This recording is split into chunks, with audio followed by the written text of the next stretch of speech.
అందరికీ నమస్కారం. నేను Swarupapatlapalli. Welcome to I Dream. 4 నెలల క్రితం హైదరాబాద్లో షీలా హత్య, ఇప్పుడు నెల్లూరులో హాసిని మర్డర్. ఇలా జరుగుతున్న వరుస హత్యలు ఆందోళన కలిగిస్తున్నాయి. ముఖ్యంగా ఇవన్నీ హిజ్రాల హత్యలు. అవి జరుగుతున్న తీరు కూడా ప్రతి ఒక్కరిని కంటతడి పెట్టిస్తున్నాయి. ఆంధ్రప్రదేశ్లోని 10,000 మంది ట్రాన్స్జెండర్స్కు ఒక లీడర్లా, మార్గదర్శిలా ఉన్న హాసినిని ఎవరు హత్య చేశారు? అంత దారుణంగా టార్గెట్ చేసి, ప్లాన్ చేసి, స్కెచ్ వేసి మరి హత్య చేయాల్సిన అవసరం ఎవరికొచ్చింది? సెటిల్మెంటే దీనికి కారణమా, లేదంటే హిజ్రా గ్యాంగుల మధ్య వారే దీని వెనక ఉన్న అసలు కారణమా? ఇలా అనేక ప్రశ్నలు తలెత్తుతున్నాయి. పోలీసులు ఓవైపు ఇన్వెస్టిగేషన్ చేస్తూనే ఉన్నారు. ఇంకోవైపు చూస్తే హైదరాబాద్లో ఇటీవల గృహప్రవేశంలో జరిగిన ఒక ఘటన అనేది కూడా అందరినీ ఆలోచింపజేస్తోంది. కొంతమంది ట్రాన్స్జెండర్స్ అక్కడికి వచ్చి విపరీతంగా ప్రవర్తించడంతో పోలీసులు వాళ్ళని అరెస్ట్ చేయాల్సి వచ్చింది. ప్రస్తుతం నాతో పాటు ట్రాన్స్జెండర్స్ యాక్టివిస్ట్ రచన ముద్రబోయిన ఉన్నారు.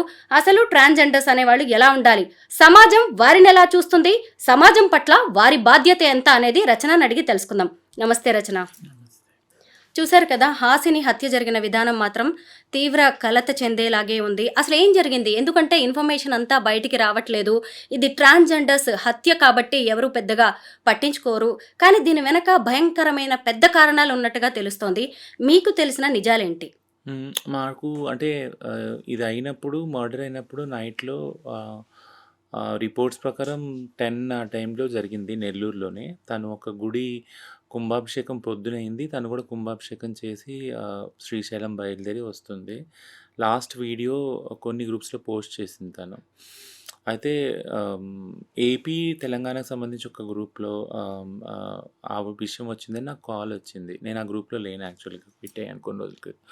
సరే అని నేను యాడ్ చేయమని అన్నప్పుడు వాళ్ళు కొన్ని ఫోటోలు, వీడియోస్ పంపారు. చాలా డిస్టర్బింగ్. అది చూసేటప్పటికి చాలా అంటే అసలు నమ్మలేకపోయాను యాక్చువల్‌గా. ఎందుకంటే హాసినిని ఒకలాగా అంటే ఒక ఎల్డర్ సిస్టర్‌గా నేను భావిస్తాను యాక్చువల్‌గా. అండ్ ఆల్మోస్ట్ ఆల్ 2013 అప్పటి నుంచి 2009 నుంచి కూడా నాకు అంటే ఒక అక్కలాగా, ఒక సిస్టర్లీ రిలేషన్‌షిప్ ఉంది. ఆ దృశ్యాలు చూసేటప్పటికి ఒక్కసారి షాక్‌లోకెళ్ళిపోయానండి. ఇంకా నైట్ టైమ్ 1, 2 టైంలో వచ్చింది అవన్నీ. కంటిన్యూస్‌గా కాల్స్ వస్తానే ఉన్నాయి యాక్చువల్‌గా. ఎందుకు అని నేను కూడా చేస్తా ఉన్నాను. ఎలా అయింది ఏంటి అని. తను పూజ ముగించుకొని నెల్లూరు ఆ ఫ్లైఓవర్ తిరుగుతుంటే 2 కార్‌ల్లో వచ్చి తెలియని వాళ్ళు దాన్ని ఆపి, కార్‌ని ఆపి తన్ని దించి అక్కడ పక్కనే రైల్వే ఇది ఉంది, ట్రాక్ దగ్గర తీసుకొని వెళ్ళి మర్డర్ చేశారని కథనాలు అక్కడ ఉన్నవాళ్ళు చెప్పారు. ఆ కార్‌లోనే తనతో పాటు ఇంకొక ముగ్గురున్నారని వీడియోస్ ద్వారా తెలిసింది.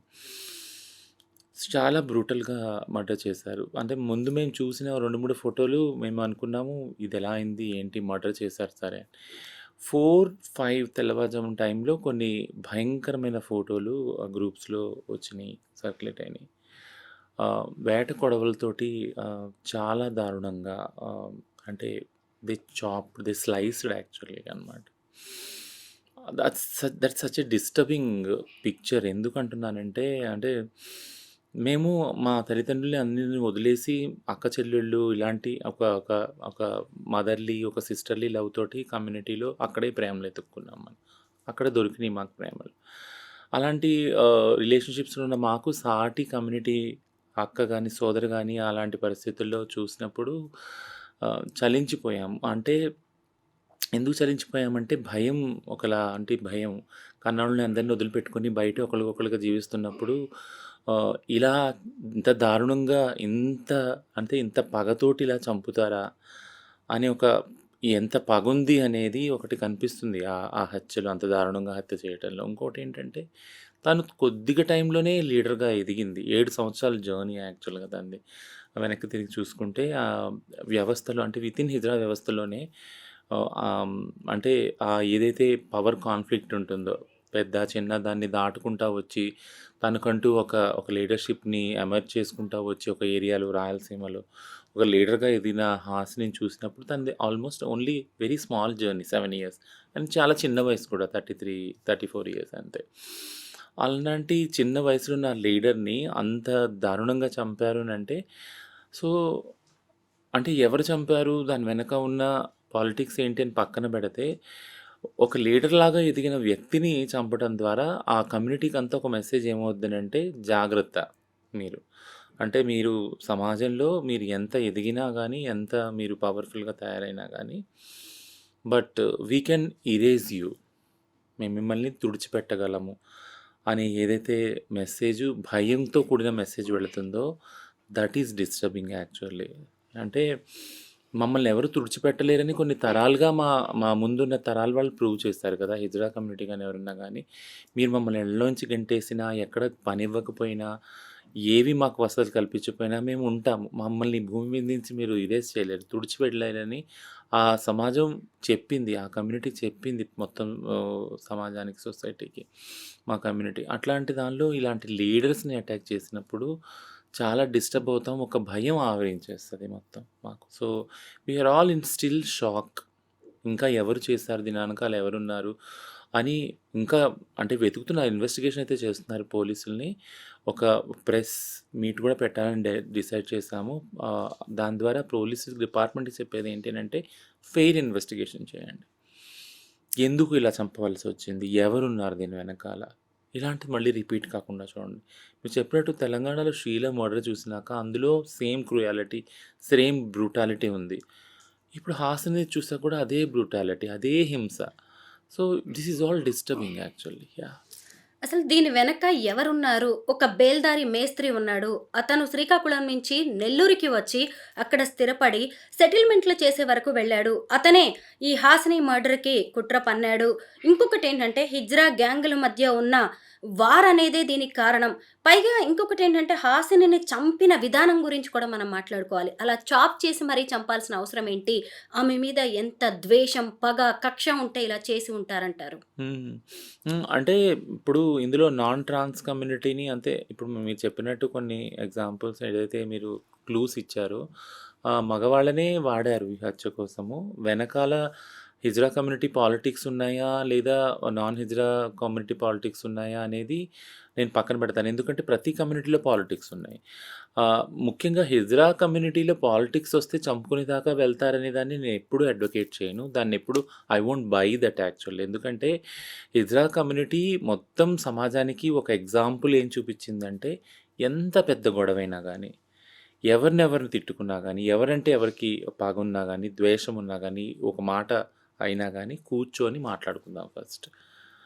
అది ఆ మాట్లాడుకునే విధానం గూడా మీరు చెప్తే నమ్మరు. కొన్ని గంటలు, కొన్ని డేస్ నడుస్తది యాక్చువల్‌గా. అంటే ఇద్దరు కన్సెన్సస్ వచ్చే వరకు ఇద్దరు పార్టీలు గానీ, ఇద్దరు వ్యక్తులు గానీ ఆ డిస్కషన్ డైలాగ్ నడుస్తూనే ఉంటుంది. ఏంటి అనంటే దీని వెనకాల ఉన్న కారణం ఏంటి అనంటే, మనం అందరి చేత వెలివేయబడిన సముదాయం మనం. మనల్ని మన కన్నవాళ్ళు వదిలేశారు. అక్కతమ్ముళ్ళు, అన్నచెల్లెలు వదిలేశారు. గవర్నమెంట్ పట్టించుకోవట్లేదు.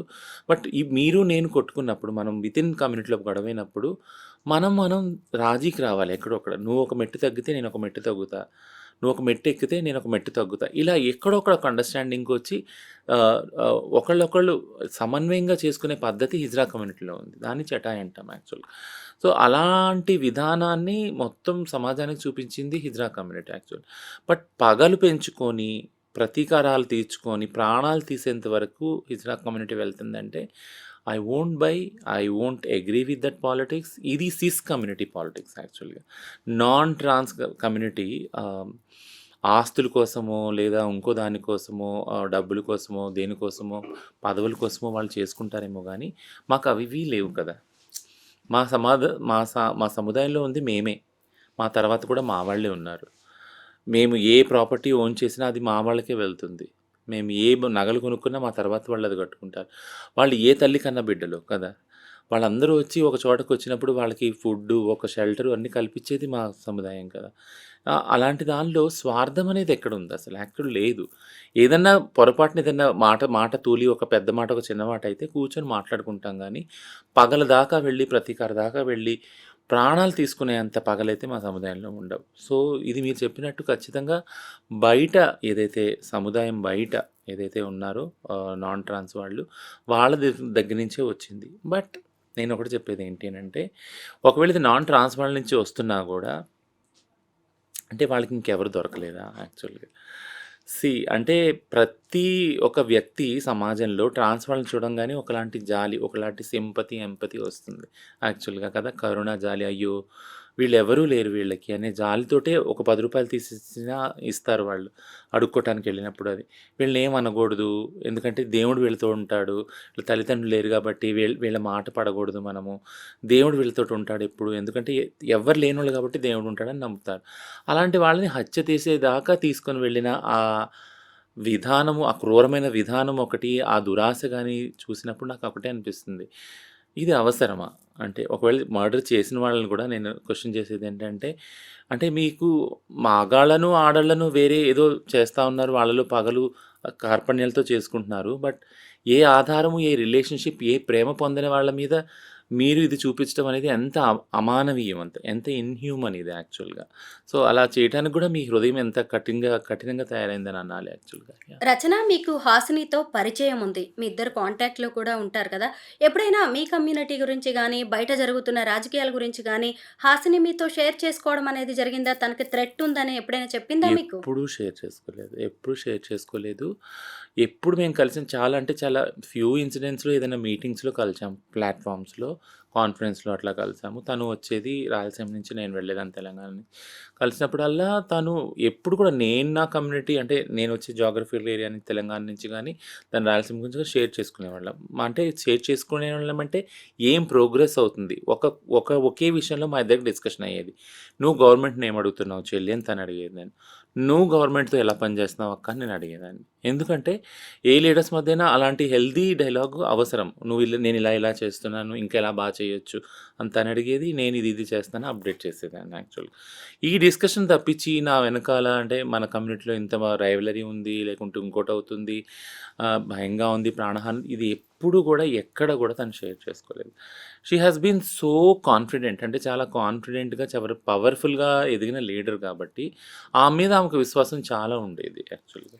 హిజ్రాల నాయకురాలు అంటున్నారు. దాదాపు 10,000 మంది ట్రాన్స్‌జెండర్స్‌కి ఈమె లీడర్‌గా ఉంది అంటున్నారు. అంటే ఏం చేస్తూ ఉంటుంది తిను? చూడండి ఏదైనా కమ్యూనిటీ లీడర్‌షిప్‌ని మనం అర్థం చేసుకోవాలనుకుంటే ఏ కమ్యూనిటీకి సంబంధించిన వాళ్ళు ఆ కమ్యూనిటీకి లీడర్‌లాగా ఉండాలనేది ఒక బేసిక్ ఫిలాసఫీ ప్రిన్సిపల్ గూడా.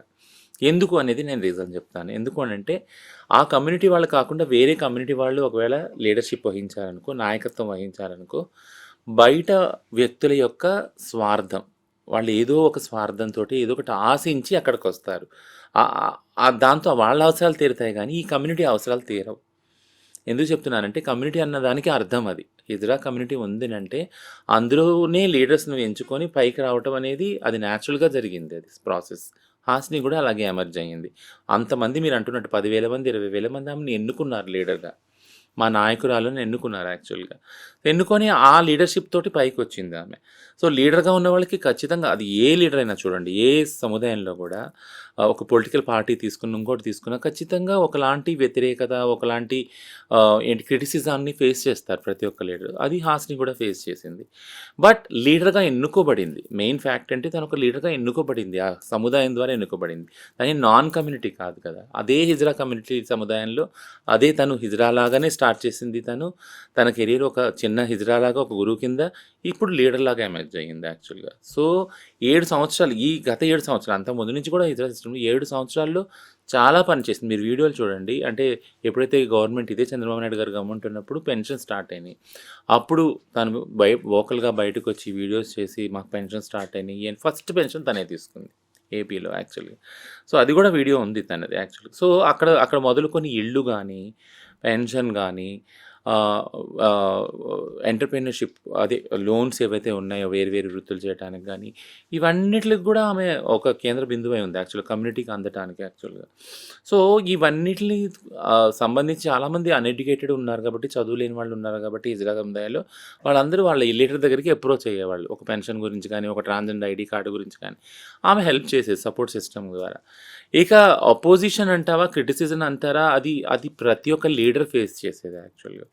ఆ లీడర్ అంటే నేను ఎలా చూస్తానంటే క్రిటిసిజం ఫేస్ చేస్తున్నారంటే ఆ లీడర్ వర్క్ చేస్తున్నాడు యాక్చువల్గా అక్కడ, కాబట్టి క్రిటిసిజం ఫేస్ చేస్తున్నాడు.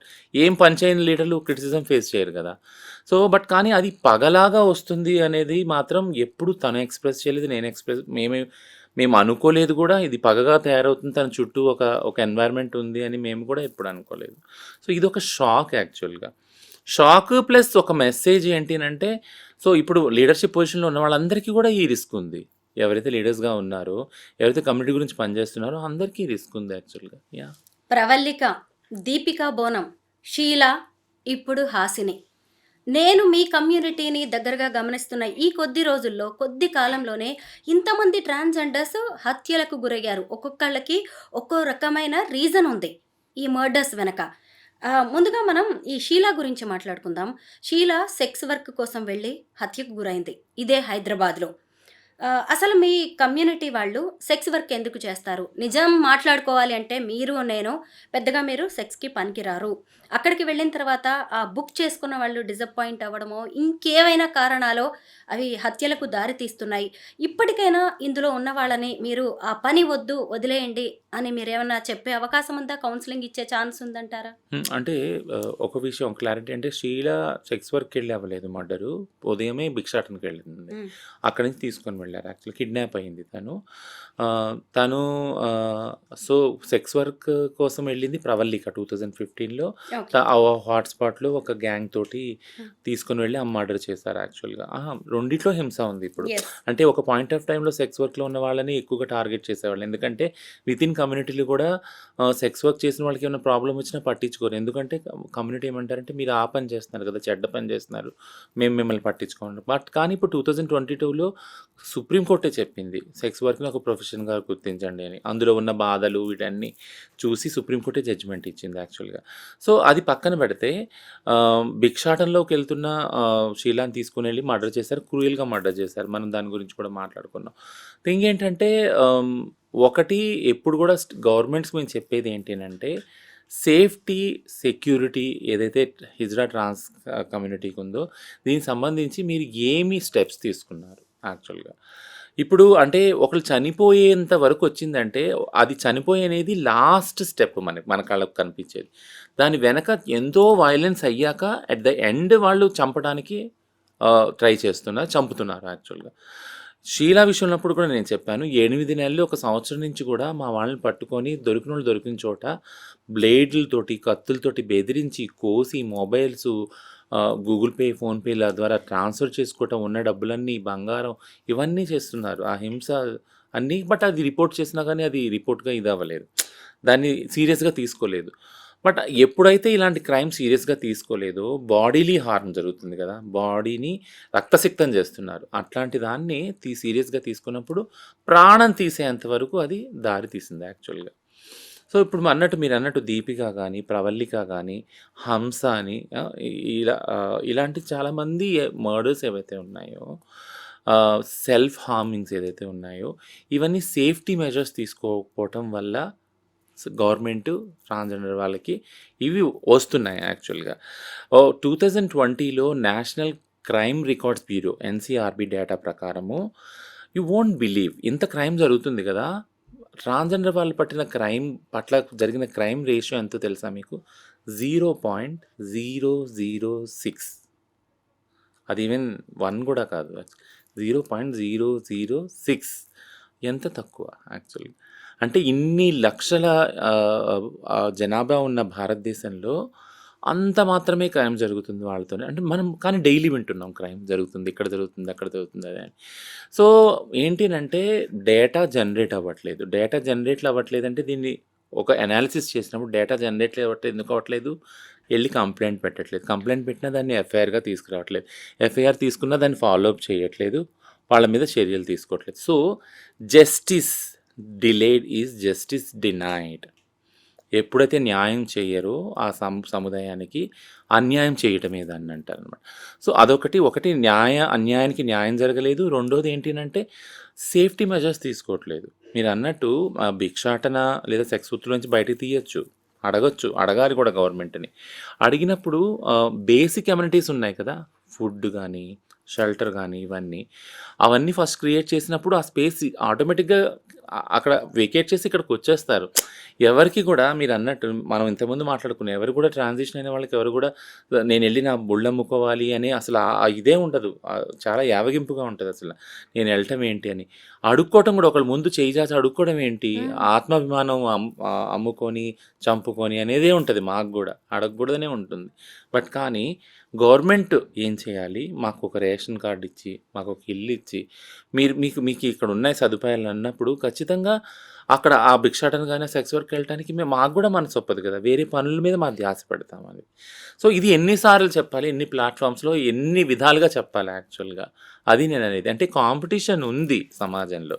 ఇవన్నీ ఫెసిలిటీస్ ఉండటం వల్ల పురుషులు గాని, మగాళ్ళు గాని వెంటనే ట్రాన్స్‌జెండర్‌గా మారిపోరు. ఇది గూడా ఒక దృక్కోణం ఉంది గవర్నమెంట్‌ది. ఏంటనంటే ఇవన్నీ ఎనేబులింగ్ ఎన్విరాన్మెంట్ చేస్తే ఇంక ట్రాన్స్‌జెండర్స్ అయిపోతారేమో అందరూ. ఎందుకవుతారు? ట్రాన్స్‌జెండర్ అనే అంత వివక్షపూరితమైన ఏదైతే గుర్తింపు ఉందో ఎవరు వాళ్ళు మెడలేసుకోవాలనుకుంటారు అసలు యాక్చువల్లీ. అదేమి పూలమాల కాదు కదా! అది ముళ్ళతో కూడుకున్న కిరీటం కదా యాక్చువల్‌గా. వివక్షతో కూడుకున్న కిరీటం అది. దాన్ని ఎవరు ధరించాలనుకుంటారు? సో, మీరన్నట్టు మీ ప్రశ్నకు సమాధానం ఏంటనంటే, మాకు మేమంతట ఇష్టపడి చేసే పనులివైతే కానే కావు. బలవంతంగా ఏ దారి లేకుండా చేసేది పనులివి. సో, మాకంటూ ఒక సేఫ్టీ, ఒక ఫుడ్ సేఫ్టీ, ఒక హౌస్ సేఫ్టీ ఇవన్నీ కల్పించిన రోజున మా లైఫ్ కూడా సేఫ్‌గా అవుతది. రచన, మీరు ట్రాన్స్‌జెండర్స్ రైట్స్ యాక్టివిస్ట్. అంటే హిజ్రాల హక్కుల కోసం మీరు పోరాడుతున్నారు. కేంద్ర, రాష్ట్ర ప్రభుత్వాలతో కలిసి మీరు పనిచేస్తున్నారు. సో, మీరిప్పుడు ఒక ప్రశ్నకు సమాధానం చెప్పాల్సిందే. ఏంటంటే ఈ మధ్య కాలంలో లాస్ట్ వీక్ హైదరాబాద్‌లో జరుగుతున్న ఒక గృహప్రవేశంలో కొంతమంది వెళ్ళి 7 హిజ్రాలు వెళ్ళి నానా హంగామా చేశారు. అక్కడ పూజ జరుగుతుంటే బట్టలు విప్పి అందులో వేశారు. నోటికొచ్చినట్టు మాట్లాడారు, శపించారు, ఇష్టం వచ్చినట్టుగా బిహేవ్ చేశారు. వాళ్ళు పోలీసులకి కాల్ చేయడంతో అరెస్ట్ చేశారు. వాళ్ళ ఫోటోస్ కూడా పబ్లిష్ అయ్యాయి. బట్ ఈ కమ్యూనిటీని మీరెలా దారిలో పెడతారు? ఇలా తప్పు దారిలో వెళ్ళి కమ్యూనిటీ మొత్తానికి కూడా బ్యాడ్ నేమ్ తీసుకొస్తున్నారు. బట్ ఏం చేస్తే మంచిదంటారు ఇలాంటివి ఇకపై జరగకుండా? ఎందుకంటే మీకు తెలిసిందే, నేను చెప్పడం కాదు. ట్రైన్‌లలో కావచ్చు, తర్వాత రోడ్ల మీద కార్లు ఆపి ఎంతమంది లాక్కోవడానికి, డబ్బులు లాక్కోవడానికి ప్రయత్నిస్తున్నారు. షాపుల దగ్గరికి వెళ్ళి ఇష్టం వచ్చినట్టుగా బిహేవ్ చేస్తున్నారు ఈ ట్రాన్స్‌జెండర్స్ కమ్యూనిటీ. వీళ్ళని మీరు ఎలా దారిలో పెట్టే అవకాశం ఉంది? మీరు ప్రభుత్వం నుంచి ఏం కోరుతున్నారు? అంటే వితిన్ కమ్యూనిటీ దీని గురించి డైలీ చర్చ జరుగుతది. హుహు. ప్రతి గంటకి కూడా చర్చ జరుగుతది. ఎక్కడన్నా ఇదేం జరిగిందంటే, ఇప్పుడు మీరన్న సో కాల్డ్ కేస్ మొన్న వారం క్రితమే జరిగిన కేస్ ఇది యాక్చువల్‌గా. అక్కడ అలా జరగలేదు. బట్ మీడియాలో అలా కథనాలొచ్చినియి. అలా జరగలేదు వేరే చోట అని మాత్రం నేననను. వేరే చోట జరిగినియి అలాంటివి ఒకటి కాదు చాలా జరిగినియి. హ్మ్. బట్ దాని యొక్క ఇంపాక్ట్ ఏదైతే చేయలేదో వాళ్ళ మీద పడింది యాక్చువల్‌గా. హ్మ్. ఈ కేస్ ఫ్యాక్ట్స్ నేను చెప్తున్నాను యాక్చువల్‌గా. ఎవరైతే ఫోటో ఏసి గృహప్రవేశం ఇలా చేశారని అన్నారో వీళ్ళు చేయలేదు. బట్ చేసిన వాళ్ళ దాని ప్రభావం వీళ్ళ మీద పడింది. వీళ్ళ ఫోటోలు డిపిక్ట్ అయినాయి. Which is very bad actual కదా! అంటే ఒక తండ్రి రేప్ చేశారంటే ఒక కూతుర్ని, మగాళ్ళందరినీ తండ్రులందరిని అనుభవించాం కదా! అందరి తండ్రులు అలాంటి వాళ్ళా? కాదు కదా! ఇక్కడ జరిగింది కూడా ఇదే సేమ్ సామీప్యం నేను చెప్తున్నా. ఏంటినంటే ఒక బ్యాచ్ చేసిందనంటే మొత్తం హిజ్రా కమ్యూనిటీ అంతా చేసింది ఇది అని అన్నారు. చేయని వాళ్ళని తీసుకొనొచ్చారు. నేను మీకు చెప్పాను 2 సార్లు కోంబింగ్ ఆపరేషన్ జరిగినప్పుడు ఆ పోలీసులు సో కాల్డ్ ఎవరైతే దీన్ని బిజినెస్ మోడల్‌గా చేశారో వాళ్ళ మీద ఏం కాన్సంట్రేట్ చేయలేదు. వాళ్ళని ఎలా కంట్రోల్ చేయాలనే మెకానిజమ్స్, డిస్కషన్స్ కూడా కనీసం డిపార్ట్మెంట్ చేయలేదు. బట్ కానీ ఎవరైతే ఇళ్లలో పడుకొని ఉన్నారో పొద్దున వెళ్ళి భిక్షాటన చేసుకొని రూ. 10 అడుగు వాళ్ళ డోర్లు కొట్టి తీసుకొచ్చి వాళ్ళ మీద కేసులు పెట్టారు. ఏంటి అనంటే డిపార్ట్మెంట్‌కి ఉన్న అండర్‌స్టాండింగ్ అంటే వాళ్ళు హిజ్రాలే, వీళ్ళు ట్రాన్సే, వాళ్ళు ట్రాన్సే. ఇప్పుడు నేను ఇంకా ఇది ఒక ప్రమాదకరమైన సిట్యుయేషన్. ఎందుకంటున్నానంటే కొంతమంది ట్రాన్స్ వాళ్ళు చదువుకోవాలని బయటకొస్తున్నారు. ఉద్యోగాలు చేయాలని బయటకొస్తున్నారు చదువుకున్న వాళ్ళని. ఇప్పుడు ఆ గృహప్రవేశంకి వాళ్ళకి సెక్స్ వర్క్‌కెళ్ళే వీళ్ళు ఒకటేనా? కాదు గదా! ఇప్పుడు వాళ్ళ బదులు వీళ్ళని అరెస్ట్ చేస్తారా మీరు? అంటే ఏంటి మనం ఎటు వెళ్తున్నాం అంటే రివర్స్ వస్తున్నామా మనం? ఏదైతే సాఫ్ట్ కార్నర్ ఉందో ట్రాన్స్ వాళ్ళకి, హిజ్రా వాళ్ళకి అది మాకు అర్థమవుతుంది డిపార్ట్మెంట్‌కి గానీ, సమాజంలో గానీ. కానీ క్రైమ్ చేస్తే క్రైమేనే. A crime should be judged not based on the gender but on the modus operandi. అదా! మోడస్ ఆపరాండి మీద ఒక క్రైమ్ జడ్జ్ చేయాలి. ఇర్రెస్పెక్టివ్ ఆఫ్ ద జెండర్ వాళ్ళెవరైనా కానీ. బట్ జెండర్‌ని బట్టి మీరు క్రైమ్ చేస్తున్నారు అనేది మాత్రం ఒక పిక్చర్‌ని తీసుకురాకండి. ఒక కమ్యూనిటీని పోర్ట్రే చేయకండి. అది పోలీసే చేశారు. నేను చెప్పాను గదా! పట్టుకొని ఫేక్ ట్రాన్స్‌జెండర్ అని చూపిచ్చారు ఒక దానిలో. ఒక సో కాల్డ్ పోలీస్ ఆఫీసర్ కూడా మీడియాలోకెళ్ళి చెప్పారు. అంటే ఫేక్ ట్రాన్స్‌జెండర్స్ అంటే ఎలా ఫేక్ ఉంటారు? ట్రాన్స్‌జెండర్ వాళ్ళ విషయాల్లో ఏంటినంటే సో కాల్డ్ ఏదైతే అంటే బయటికి పంపించి పిల్లల ద్వారా అడుక్కొనించి ఇలా డబ్బులు ఏదైతే సంపాదిస్తున్నారో లేదా అంటే సో కాల్డ్ ఆర్గనైజ్డ్‌గా వాళ్ళున్నారు. లేదా ఆపరేషన్ చేసుకోని వాళ్ళు ఎవరైతే ఉన్నారో అంటే సర్జరీస్ అందరూ చేసుకోవాలని లేదు. సర్జరీ చేసుకోని వాళ్ళు కూడా ట్రాన్స్‌జెండర్ అని సెల్ఫ్ ఐడెంటిటీ కదా! అంటే కొంతమంది మగవాళ్ళు గూడా అలా చీరలు కట్టుకొని మగవాళ్ళు ఎవరు షేవింగ్ రారు. చేసుకొని మగవాళ్ళు చేసేవాళ్ళది వేరే కమ్యూనిటీ ఉంది. అది వాళ్ళు వేరు. బైరూపులు గానీ, లేదా జంగాలు గానీ సంథింగ్ వాళ్ళు కూడా పాపం చీరలు కట్టుకొని అడుక్కుంటున్నారు ఇవాళ రేపు. వాళ్ళు వేరే కమ్యూనిటీ ఉంది. బట్ మా కమ్యూనిటీలో సర్జరీస్ కాని వాళ్ళు కూడా ఉన్నారు యాక్చువల్లీ. సో, సర్జరీస్ కాని వాళ్ళు గానీ, జుట్టు పెరగని వాళ్ళు గానీ, ఇంకా వాళ్ళకి వేరే ఆప్షన్ లేదు. చదువు లేదు. వాళ్ళు జెండర్ ఎక్స్‌ప్రెస్ చేయాలంటే ఎక్కడో ఊరు నుంచి వస్తారు, సిటీలో ఉంటారు. వాళ్ళు బ్రతకాలంటే అడుక్కోవాలి తప్ప వేరే పని లేదు. సో, ఇట్లాంటి వాళ్ళని వీళ్ళు మగవాళ్ళు, వీళ్ళు చీరలు కట్టుకుంటున్నారు. అంటే ఫేక్, రియల్ అనే ఒక తీసుకొస్తున్నారు. రీసెంట్‌గా జరిగిన దానిలో యూ వోంట్ బిలీవ్ ఒక 7, 8 మందిని పట్టుకున్నారు. అందరూ సర్జరీ చేసుకున్న వాళ్ళే. అందరికీ లాంగ్ హెయిర్ ఉంది. పొద్దున చూసేటప్పటికి వాళ్ళనందరిని కూర్చోబెట్టి ఫోటో తీసి ఫేక్ ట్రాన్స్‌జెండర్స్ ర్యాకెట్ అని పెట్టాను నేనన్నా. వీళ్ళందరూ సర్జరీ అయిన వాళ్ళు. మరిప్పుడు అంటే ఈ కన్‌ఫ్యూజన్ ఏంటి? మొన్నటిదాకా సర్జరీ అవ్వని వాళ్ళు ఫేక్ అన్నారు మీరు. పెళ్లి చేసేసుకుంటున్నారు ఆడవాళ్ళతోని, వాళ్ళతోని ఒక టైం వచ్చాక చీరలు కట్టుకొని అడుక్కోవడానికి వస్తున్నారు, సెక్స్ వర్క్‌కెళ్తున్నారు. వీళ్ళు ఫేక్ అని అన్నారు. అక్కడ మీ కన్‌ఫ్యూజన్ మాకు అర్థమైంది. ఇప్పుడు మరి సర్జరీ చేసుకున్న వాళ్ళని కూడా ఇక మీరు వచ్చి ఫేక్ అని అంటున్నారు. So, what according to you is fake and real actually? అంటే అది పోలీస్ డిపార్ట్‌మెంట్‌కి కాదు. సొసైటీ విషయంలో కూడా ఆ కన్‌ఫ్యూజన్ ఉంది. దాన్ని పోగొట్టాల్సింది కూడా ట్రూ. మీరే. ఎందుకంటే యెస్. మాకు తెలియదు కదా! ఎలా యెస్. ఉంటాయి సో, మీ కానీ అది రియాక్షన్. పోగొట్టడానికి ఒక ఛాన్స్ అంటూ దొరకాలి కదా! హ్మ్. ఒక ప్లాట్‌ఫార్మ్ అంటూ దొరకాలి కదా! యూ వోంట్ బిలీవ్ మన దగ్గర ఒక ప్రైడ్ ప్లేస్ అని పెట్టినప్పుడు ఒక డెస్క్ చాలా సార్లు మేము రిప్రజెంటేషన్స్ గత 3 సంవత్సరాలుగా మేము ట్రాన్స్‌మార్చ్ కలెక్టర్ ద్వారా రిప్రజెంటేషన్స్ ఇస్తున్నాం. సార్ ఇన్ని జడ్జిమెంట్లు వచ్చినాయి. 2014 నుంచి తెలంగాణ ఫార్మ్ అయిన దగ్గర నుంచి కూడా 2018 జడ్జిమెంట్ ఉంది. నవతేజ్ జోహార్‌ది నాల్సా జడ్జిమెంట్ ఉంది. యాక్ట్ వచ్చింది. రూల్స్ వచ్చినాయి. Transgender person protection of rights అని.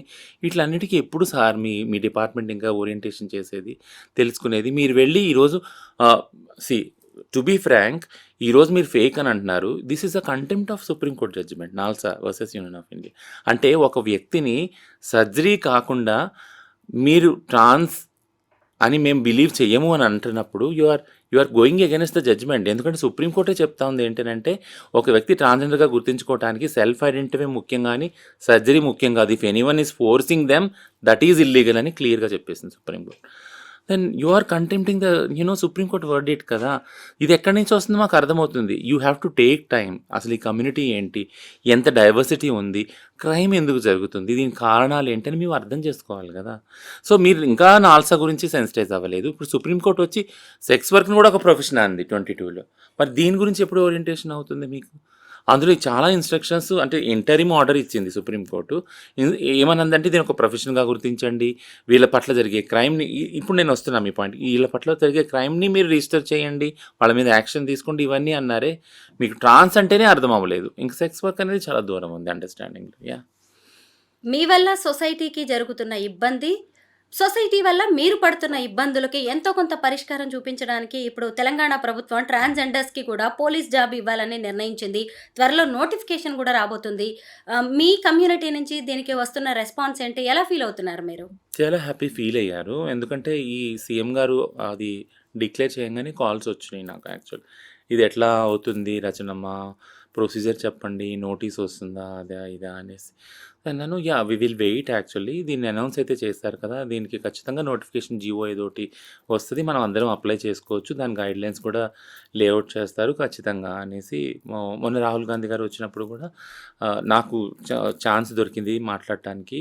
కంచైలే గారు, శాంతా సిన్హా, సుజాత సోరపల్లి వీళ్ళతో పాటు నాకు కూడా ఛాన్స్ వచ్చినప్పుడు నేను అక్కడ సీఎం గారు క్లారిటీ ఇచ్చారనమాట. రచన గారు త్వరలోనే నోటిఫికేషన్ మేము రిలీజ్ చేస్తున్నాం. దీని హోమ్ గార్డ్స్ కానీ, ట్రాఫిక్ వాలంటీర్స్ కానీ అని చెప్పారు. యాహ్! ముఖ్యంగా చాలామంది ట్రాన్స్‌కి వస్తున్న ఇబ్బంది నేను కొంచెం గమనించినంత వరకు మెయిన్ రీజన్ ఏం కనిపిస్తుందంటే, మీరు హత్యలకి గురవ్వడం కావచ్చు, ప్రేమ పేరుతో మోసపోవడం కావచ్చు, సెక్స్ వర్క్‌లోకి వెళ్ళడం, బెగ్గింగ్, కలెక్షన్స్ వీటి వెనక కుటుంబ నిరాదరణ. సమాజ వివక్ష. ఇవే కారణాలుగా కనిపిస్తున్నాయి. అంటే ఎక్కువ మంది తల్లిదండ్రులు మిమ్మల్ని దగ్గరికి తీయకపోవడం, వదిలేయడం, ఇంట్లో నుంచి గెంటివేయబడడంతో మీరు కొన్ని కమ్యూనిటీలుగా జీవిస్తూ ఎవరికి చేతనైన పని వాళ్ళు చేసుకుంటున్నారు. అదే తల్లిదండ్రులు దగ్గరగా తీసుకొని ఇంట్లో ఒకళ్ళుగా కలిపేసుకొనుంటే, కుటుంబము అనేదుంటే, బంధువర్గం అనేదుంటే ఇలాంటివి ఉండే అవకాశం లేదు కదా! స మీరేమంటారు దీనికి? ఖచ్చితంగా లేదు. అంటే సమాజంలో పిల్లల్ని ఎలా పెంచాలి, ఒక ఆరోగ్యకరమైన వాతావరణం ఎలా కల్పించాలి అనేది అసలు లేదు యాక్చువల్‌గా. దాని గురించి మనం డిస్కస్సే చెయ్యము కదా! అలాంటప్పుడు ప్రతి ఒక్క చిన్న పిల్లాడు ఇర్రెస్పెక్టివ్ ఆఫ్ జెండర్ పక్కన పెట్టండి. ప్రతి ఒక్క చిన్న పిల్లాడు ఒక ట్రామాలోనే ఉంటాడు. ట్రామాలో ఉన్నాడు పిల్లాడు పెరిగి పెద్దయ్యాక గూడా అమ్మాయి గాని, అబ్బాయి గాని వాళ్ళు ఆ ట్రామాలోనే మిగతా వాళ్ళ జీవితం అంతా వెళ్లదీస్తారు యాక్చువల్‌గా. ఒక చిన్న ఎగ్జాంపుల్ చెప్తాను. అంటే నాకు ఒక సైకాలజిస్ట్ ఉన్నారు. ఆయన పేరు డాక్టర్ గ్యాబెర్ మ్యాటే. ఆయన్ని చాలా ఫాలో అవుతాను నేను. ఆయన టాక్స్‌లో, పాడ్‌కాస్ట్‌లో ఒకటే చెప్పాడు. ఏంటినంటే, every child who has not loved by the parents, ఎప్పుడైతే ప్రేమను పొందరో పిల్లలు, వాళ్ళకొక మెసేజ్ ఎళ్తది పిల్లలకి. ఏంటినంటే, నేను అవసరం లేదు, నేను పనికిరాను, నేనంటే వాల్యూ లేదు నా తల్లిదండ్రులకి. ఎందుకంటే పిల్లలు ఎప్పుడు ఏడుస్తారు? హెల్ప్ కావాలని ఏడుస్తారు కదా! ఆ హెల్ప్ వాళ్ళకి అందనప్పుడు వాళ్ళు ఒక ట్రామాలోకెళ్ళిపోతారు. ఈ ట్రామాతో కూడుకున్న వాళ్ళమే మనందరం యాక్చువల్‌గా. ట్రాన్స్ వాళ్ళకి ఒక అడిషనల్ ట్రామా ఏముంటుంది అనంటే, జెండర్ డిస్ఫోరియా అనే ఏదైతే కండిషన్ ఉందో ఇది అసలు అర్థం కాదు తల్లిదండ్రులకు ఫస్ట్ ఆఫ్ ఆల్. అర్థం కాకుండా దాని మీద మళ్ళీ ఫోర్స్ చేస్తారు. ఏంటంటే, నువ్వు మగ పిల్లాడివి, మగ పిల్లాడిలానే ఉండాలి. నువ్వు ఆడపిల్లది, ఆడపిల్లలాగానే ఉండాలి. అంటే పిల్లాడుగా ఒక ప్రేమ పొందలేదు, ఒక హెల్ప్ దొరకలేదు. మళ్ళీ పైగా ఒక జెండర్ డిస్ఫోరియా ఉన్న పిల్లాడిలాగా ఇంకా అడిషనల్ హెల్ప్ కావాలి నీకు, కౌన్సెలింగ్. నీకే కాదు, నీ తల్లిదండ్రులకు కూడా కావాలి కౌన్సెలింగ్. అది కూడా దొరకలేదు. సో టెక్నికల్‌గా నేనేం చెప్తున్నానంటే, మెంటల్ హెల్త్ ఇష్యూస్ ఏవైతే ఉన్నాయో అది చాలా తక్కువ మనం దాన్ని అడ్రెస్ చేస్తున్నాం సమాజంలో. దానివల్ల this will show a rise in the violence. ఫ్యామిలీలో ఫస్ట్ వయలెన్స్, ఒకళ్ళనొకళ్ళు వెలివేయటం, కొట్లాడుకోవటం, ఇదంతా హింస ఫస్ట్ ఫ్యామిలీలో ఉంటుంది. ఆ తర్వాత సమాజంలో అది రెప్లికేట్ అవుతుంది. So we all should start addressing the mental health issues of the family, children, women.